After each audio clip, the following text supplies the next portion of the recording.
উপদেষ্টাদের কেউ রাজনীতি করলে অন্তর্বর্তী সরকার থেকে বের হয়েই করবে বলে মন্তব্য করেছেন অন্তর্বর্তী সরকারের উপদেষ্টা আসিফ মাহমুদ সজীব ভুঁইয়া।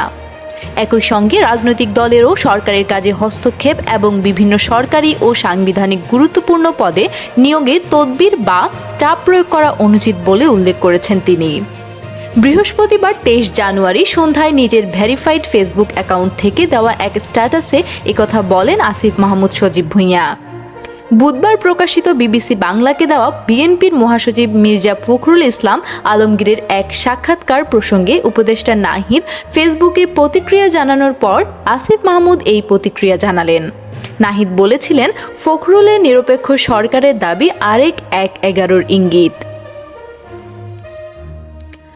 আসিফ মাহমুদ সজীব ভুঁইয়া তার স্ট্যাটাসে লিখেছেন, সরকারি থেকে রাজনৈতিক দলের সাথে কোনো প্রকার সংশ্লিষ্টতার বিরুদ্ধে আমরাও। উপদেষ্টাদের কেউ রাজনীতি করলে সরকার থেকে বের হয়েই করবে। একই সঙ্গে রাজনৈতিক দলেরও সরকারের কাজে হস্তক্ষেপ করা অনুচিত। বিভিন্ন সরকারি ও সাংবিধানিক গুরুত্বপূর্ণ পদে নিয়োগের তদবির বা চাপ প্রয়োগ করা অনুচিত। এই স্ট্যাটাসের আগে নাহিদ ইসলামের পোস্টটি শেয়ার করেন আসিফ মাহমুদ। নাহিদের স্ট্যাটাস শেয়ার করার সময় ক্যাপশনে আসিফ মাহমুদ লেখেন, প্রফেশনালিজম রক্ষার্থে সরকারের থেকে আরও অনেক কিছুই বলতে পারি না, তবে জনগণকে অন্ধকারে রাখাটাও অনুচিত।